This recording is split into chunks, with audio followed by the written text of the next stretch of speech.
મિત્રો, આજે આપણે ક્રમચય વિશે માહિતી મેળવીશું। તો ક્રમચય કોને કહે છે એ જોઈએ। તો આપેલ n ભિન્ન વસ્તુઓમાંથી અમુક અથવા બધી જ વસ્તુઓની ચોક્કસ ગોઠવણીના પ્રકારને ક્રમચય કહેવાય। કોઈ n ભિન્ન વસ્તુઓ આપેલી હોય અને એનામાંથી અમુક અથવા બધી જ જે વસ્તુઓની ચોક્કસ ગોઠવણી થાય એને ક્રમચય કહેવાય। ધારો કે જોઈએ n ભિન્ન વસ્તુઓમાંથી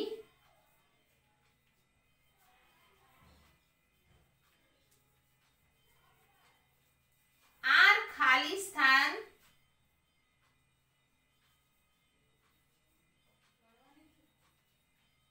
ભરતા મળતા ક્રમચયો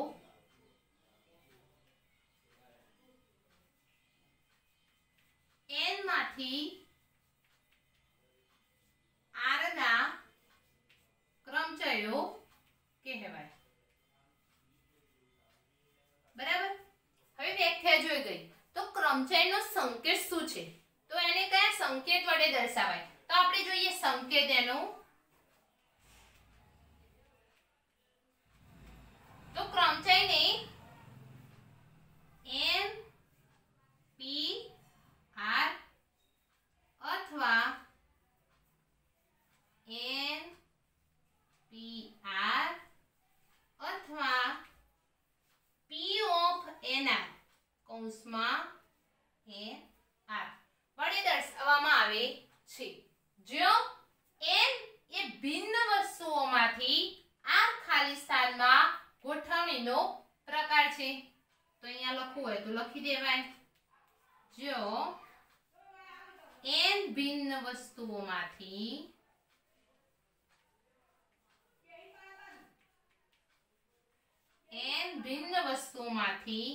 r ખાલી સ્થાનમાં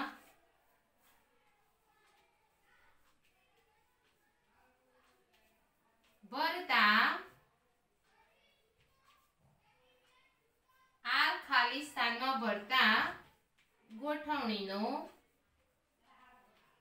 પ્રકાર। અને p આ p છે એ ક્રમચયનો અંગ્રેજી શબ્દ પરમ્યુટેશન, એના પરથી p લેવામાં આવ્યો છે। તો ખબર પડી ગઈ ક્રમચય કોને કહેવાય કે આપેલ n ભિન્ન વસ્તુઓ હોય એમાંથી અમુક અથવા બધી જ ગોઠવણીનો ચોક્કસ ગોઠવણીનો પ્રકાર એને ક્રમચય કહેવાય। ક્રમચયનો સંકેત npr અથવા npr અથવા p of nr છે। તો આપણે npr એકા અને આનો ઉપયોગ કરીશું। હવે જોઈએ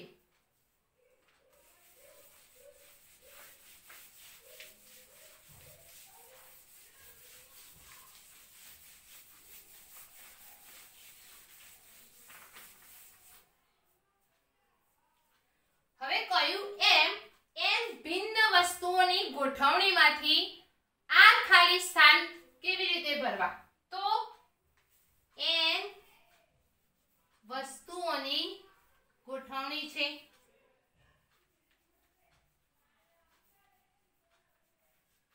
તો આપણે કાલે જોઈ ગયા કે ગણતરીના મૂળભૂત સિદ્ધાંત અનુસાર શું કરતા હતા? અમુક જે વસ્તુઓ આપી હોય એને ક્રિયાઓ વિચારતા હતા કે આ પસંદગીનો પ્રકાર એ પ્રથમ સ્થાનમાં, પછી એને પછી બીજી પસંદગીનો પ્રકાર કરતા હતા। એવી જ રીતે એ બધો ક્રિયાઓ વિચારી એ બધાનો શું કરતા હતા? ગુણાકાર કરતા હતા। તો એના ઉપરથી આજે આપણે આ n વસ્તુઓની ગોઠવણી અને એમાંથી r ખાલી સ્થાન ભરીએ। તો પહેલા શું કરતા હતા? બોક્સ બનાવતા હતા। તો આપણે બનાવી દઈએ। તો આ પ્રથમ સ્થાન, આ બીજું સ્થાન, આ ત્રીજું સ્થાન, અપ ટુ ક્યાં સુધી? તો કેટલા ખાના? r ખાલી સ્થાન આપેલા છે। તો લાસ્ટમાં કયા સુધી? r સુધી। બરાબર। n વસ્તુઓની ગોઠવણી છે અને r એ આ ખાલી સ્થાન છે। તો શું કરવાનું? પહેલા ક્રિયાઓ વિચારવાની કે આ પ્રથમ સ્થાન એની ક્રિયાઓ આપણે કેટલા અંદર પ્રકારો ભરી શકીએ, પછી બીજા સ્થાનમાં, પછી ત્રીજા સ્થાનમાં, એવી જ રીતે લાસ્ટમાં આર માં શું ભરીશું. તો કાલે શું જોયું કે જેટલી વસ્તુઓ અથવા પ્રકારો આપેલા હોય એટલી જ વસ્તુઓ આપણે પહેલા ખાનામાં મૂકતા હતા. તો અહીંયા કેટલી વસ્તુઓ છે? n વસ્તુઓ.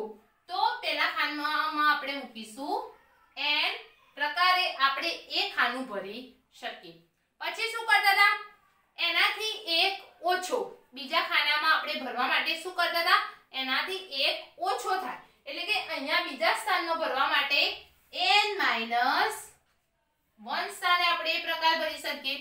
એવી જ રીતે ત્રીજા સ્થાનમાં n - 1 થી એક ઓછું એટલે એનાથી એક ઓછું કરવાનું. તો ત્રીજા સ્થાનમાં આપણે ભરીશું n - 2. એવી જ રીતે આ સ્થાનમાં શું ભરીશું? તો જોઈએ, અહીંયા 1 સ્થાનમાં કંઈ ના હોય તો અહીંયા 0 તો કહેવાય. n - 0 એટલે n. બીજું સ્થાન છે એમાં એક અહીંયા ઉપર ઓછો છે. અહીંયા ત્રીજા સ્થાનમાં શું છે? એનાથી એક ઓછો એટલે કે 2.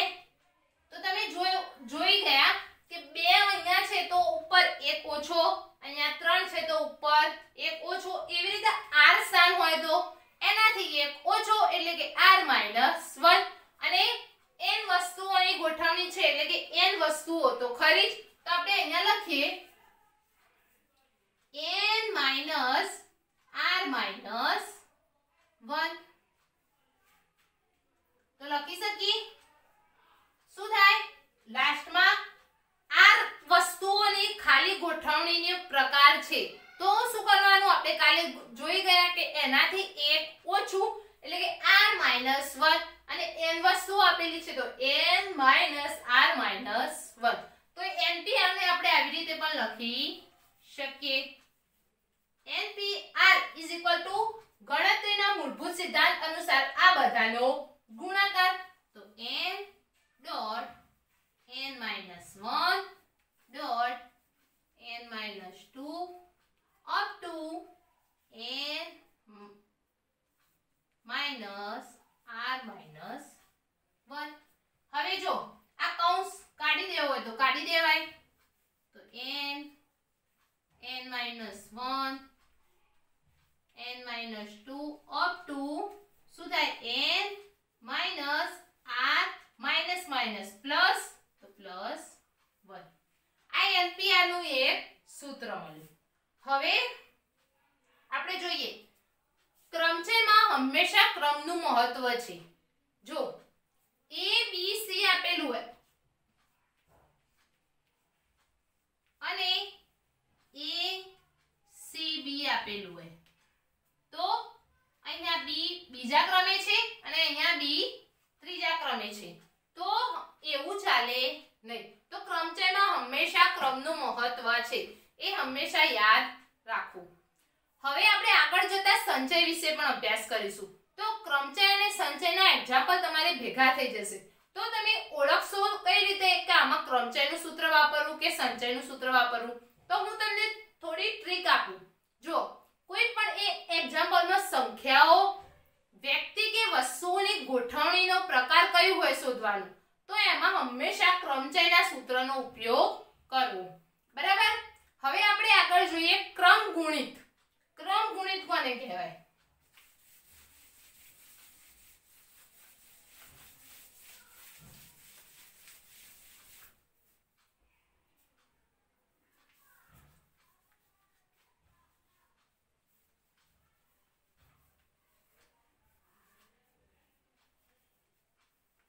ક્રમગુણિતને ઇંગ્લિશમાં ફેક્ટોરિયલ પણ કહે છે.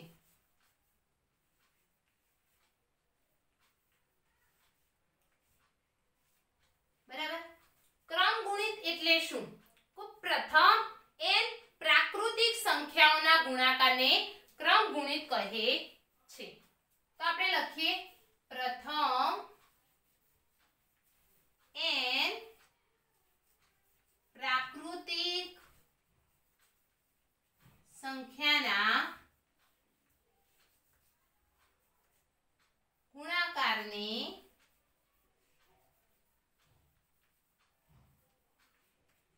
ક્રમગુણિત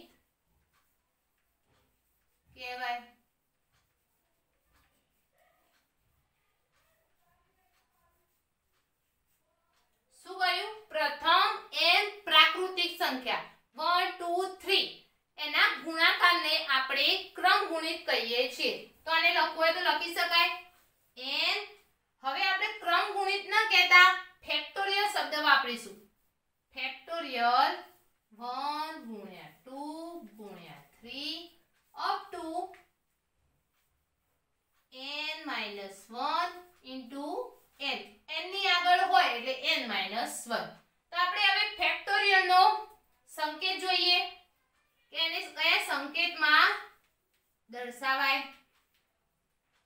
તો ક્રમગુણિતને n અને આપણે આગળ જોઈ ગયા કે આને કહેવાય ઉદ્ગાર વાક્ય.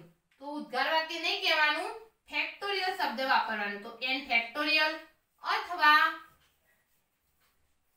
l માં n, આને પણ ફેક્ટોરિયલ n કહેવાય છે.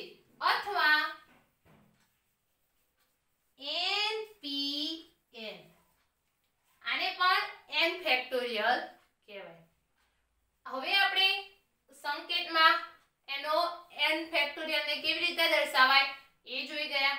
હવે એમ કહ્યું આપણે અમુક સંખ્યાઓ જોઈ લઈએ કે કેટલી સંખ્યાઓ, એ સંખ્યાઓ 1 થી 5 6 એટલી સંખ્યાઓ તમારે યાદ રાખી લેવાની, કેમ કે વારે ઘડી એક્ઝામ્પલમાં એ તમારે કેલ્સીમાં જરૂર પડશે. તો આપણે જોઈએ 1 ફેક્ટોરિયલ કોને કહેવાય. 1 ફેક્ટોરિયલ તો શું કહ્યું છે કે 1 ફેક્ટોરિયલ કે જ્યાં સુધી 1 ફેક્ટોરિયલ એટલે કે 1, પછી 2 ફેક્ટોરિયલ એટલે કે એક આપણે શું કરતા હતા n n-1 એટલે કે 2 અને એનાથી 1 ઓછો એવી રીતે ઘટાડે જવાના. તો 2 હોય તો શું કરીએ 1 ગુણ્યા 2. એવી જ રીતે 3 ફેક્ટોરિયલ આપેલો હોય તો શું કરવાનું 3 વખત ઘટાડવાનું. તો 1 2 અને 3. એવી જ રીતે જો 4 ફેક્ટોરિયલ આપેલા હોય તો 1 ગુણ્યા 2 ગુણ્યા 3 ગુણ્યા 4. એવી જ રીતે જો 5 ફેક્ટોરિયલ આપેલા હોય તો 5 સુધી ઘટાડવાનું. 1 2 3 4 અને 5. હવે જો આ 1 ગુણ્યા 2 લખ્યા તો આપણે 2 ગુણ્યા 1 પણ લખી શકીએ. એવી જ રીતે જો 3 ને અવળું એટલે કે 3 ગુણ્યા 2 ગુણ્યા 1 લખવું હોય તો પણ લખી શકીએ. એવી જ રીતે અહીંયા 4 ને પણ લખી શકીએ. એવી જ રીતે આ 5 માં પણ લખી શકીએ કે 5 ગુણ્યા 4 ગુણ્યા 3 ગુણ્યા 2 ગુણ્યા 1. હવે જો આ 5 અને પાછળના શું કહેવાય, અહીંયા જો 4 ફેક્ટોરિયલ તો આપણે 5 ને આવી રીતે પણ લખી શકીએ 5 ગુણ્યા 4 ફેક્ટોરિયલ. ખબર પડી? અહીંયા શું હતું 4 ગુણ્યા 3 ગુણ્યા 2 ગુણ્યા 1 એ તો શું છે 4 ફેક્ટોરિયલ. તો આપણે 5 ને નાના એકમમાં રિડ્યુસ કરવા માટે અહીંયા લખી દીધું કે 5 ગુણ્યા 4 ફેક્ટોરિયલ. આપણે 3 ની જરૂર હોય તો 3 સુધી લઈ જવાનું. તો લખી દેવાના 5 ગુણ્યા 4 ગુણ્યા 3 ફેક્ટોરિયલ. બરાબર. એક્ઝામ્પલમાં આપણે જેટલા પણ એકમને નાના કરવાના, જે એકમો આપેલા હોય એટલા એકમમાં આપણે રિડ્યુસ કરીશું. ખબર પડી ગઈ? અને હંમેશા એક નોંધ યાદ રાખવી 0 ફેક્ટોરિયલ બરાબર 1. બરાબર. હવે આપણે ઉદાહરણ જોઈએ.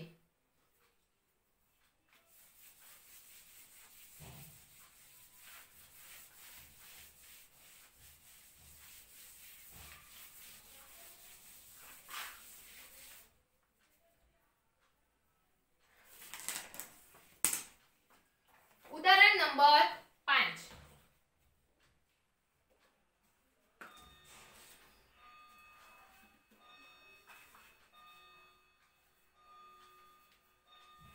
શું કહે છે કિંમત શોધો. એમાં એક 5 ફેક્ટોરિયલ,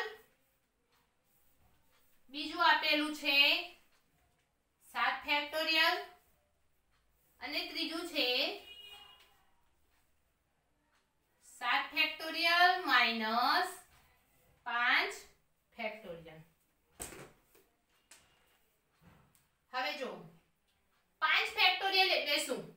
5 સુધી રિડ્યુસ કરવાના, એટલે કે 5 થી નાની સંખ્યાઓ એ જે આપેલી હોય એના સુધી રિડ્યુસ કરવાના.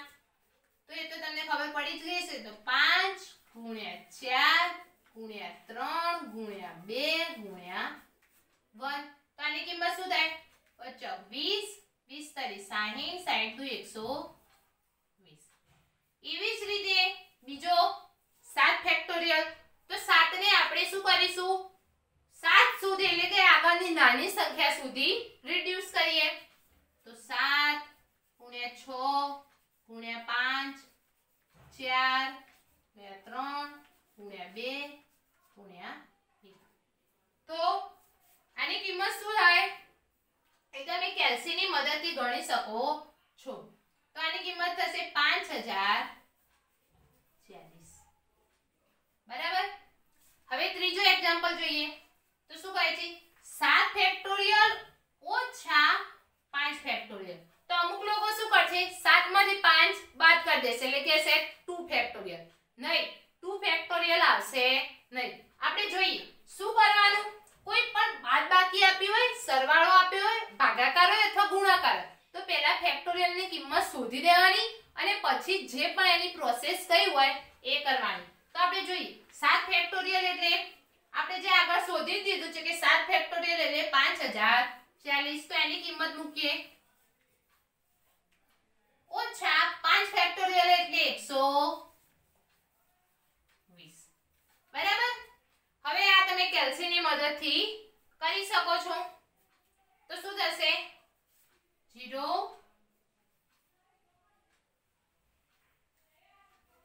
4920. તો આપણને આ કિંમત મળી ગઈ. હવે આપણે આગળ ઉદાહરણ જોઈએ.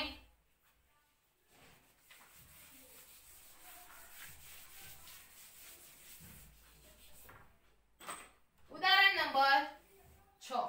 કિંમત શોધો. 1 7 ફેક્ટોરિયલ ભાગ્યા 5 ફેક્ટોરિયલ.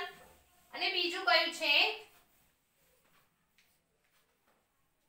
12 ફેક્ટોરિયલ ભાગ્યા કૌંસમાં 10 ફેક્ટોરિયલ અને 2 ફેક્ટોરિયલ. બરાબર. હવે જોઈએ. મેં તમને આગળ જ કહી દીધું કે ડાયરેક્ટ ભાગાકાર કરવાનો નહીં. પહેલા શું કરવાનું? આ જે રકમ આપેલી હોય એનો પહેલા ફેક્ટોરિયલ શોધી દેવાનો, પછી તેનો ભાગાકાર કરવાનો. તો આપણે જોઈએ 7 ફેક્ટોરિયલ ભાગ્યા 5 ફેક્ટોરિયલ આપ્યું છે. હવે તમે 7 ફેક્ટોરિયલ ની કિંમત શોધીને અને પછી 5 ફેક્ટોરિયલ ની કિંમત શોધીને ભાગાકાર કરી શકો છો. પણ મેં તમને આગળ કહ્યું હતું કે નાનો એકમ આપેલો હોય તો નાના એકમમાં ફેરવવાનો પહેલા ટ્રાય કરવાનું હતું. નીચે કેટલા છે? 5. તો આપણે 7 ને મોટી રકમને નાના એકમમાં ફેરવી શકીએ. તો આપણે ચલો ફેરવીએ.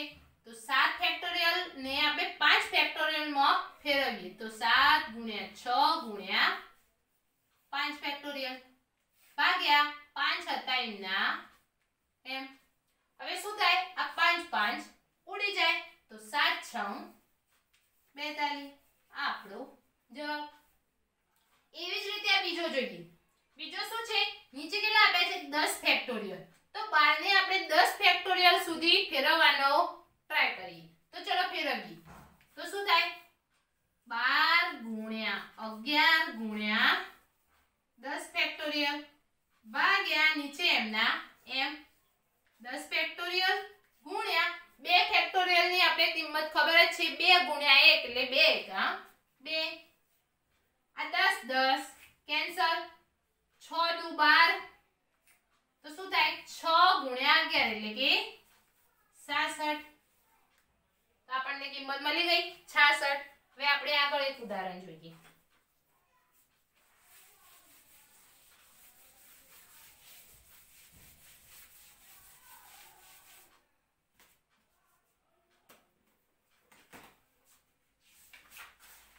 ઉદાહરણ નંબર 7. શું કહે છે? n = 5 અને r =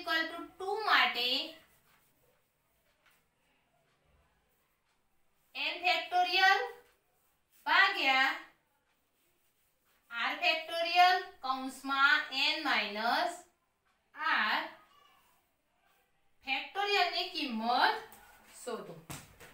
આ જે સૂત્ર આપેલું છે એની કિંમત શોધવાની છે. n અને r ની વેલ્યુ આપણને ઓલરેડી આપી દીધી છે. તો શું કરીશું, n અને r ની કિંમત આ સૂત્રમાં મૂકી દઈએ. તો આપણે લખીએ, પહેલા સૂત્ર લખી દઈએ, n ફેક્ટોરિયલ ભાગ્યા r ફેક્ટોરિયલ કૌંસમાં n માઇનસ r ફેક્ટોરિયલ. અહીંયા n ની કિંમત શું છે તો 5 ફેક્ટોરિયલ ભાગ્યા r ની કિંમત 2 તો 2 factorial n minus r factorial 12 આપ્યું છે એટલે આપણે અહીંયા બાદબાકી કરી શકીએ. તો 5 માઇનસ 2 એટલે કે 3 ફેક્ટોરિયલ. હવે શું કરીશું, 5 ને 3 સુધી રિડ્યુસ કરીશું. તો 5 ગુણ્યા 4 ગુણ્યા 3 ફેક્ટોરિયલ ભાગ્યા 2 ફેક્ટોરિયલ m ના m ગુણ્યા 3 ફેક્ટોરિયલ m ના m. આ 2 ફેક્ટોરિયલ ની કિંમત આપણને ખબર છે કે 2, તો 2 મૂકી દઈએ. 2 3 કેન્સલ, 2 દુ 4 તો શું મળ્યું 5 દુ 10. તો આ સૂત્રની કિંમત શું મળી 10. હવે આપણે આગળ એક એક્ઝામ્પલ જોઈએ.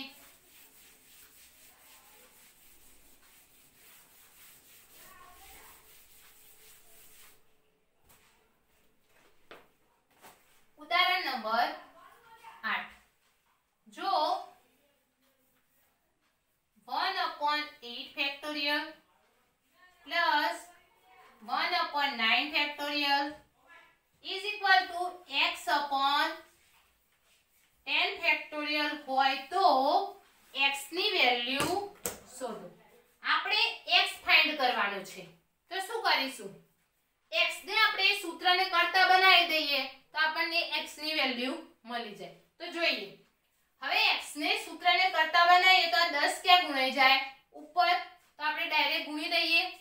તો 10 ફેક્ટોરિયલ ભાગ્યા 8 ફેક્ટોરિયલ પ્લસ અહીંયા પણ ગુણાશે તો 10 ફેક્ટોરિયલ ભાગ્યા 9 factorial is equal to x.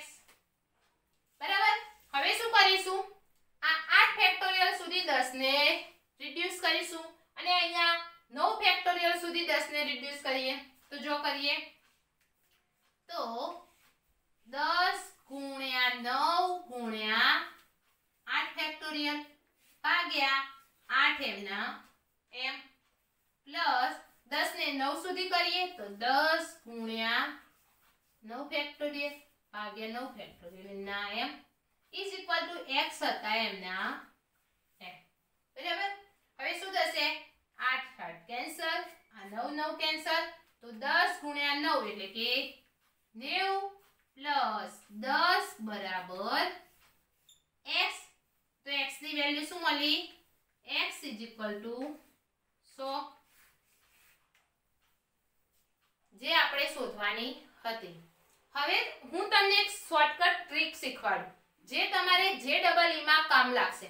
જો તને કોઈ એક રકમ આપી હોય, આવી રીતે ક્રમ આધારિત હોય, અહીંયા છે ને 8 9 10, એવી જ રીતે બીજી કોઈ રકમ હોય 1/6 factorial plus 1/7 factorial is equal to 1/8 factorial. તો શું કરવું, ડાયરેક્ટ જે x ફાઇન્ડ કરવાનો હોય એનો જે નીચે આપેલી હોય સંખ્યા એનો વર્ગ કરી દેવાનો. કારણ કે અહીંયા શું છે 8 ફેક્ટોરિયલ, તો જવાબમાં શું આવશે 8 નો વર્ગ એટલે કે 64. અહીંયા તમે જોઈ શકો છો નીચે શું છે 10, તો 10 નો વર્ગ શું થાય 100, જે આપણો જવાબ છે.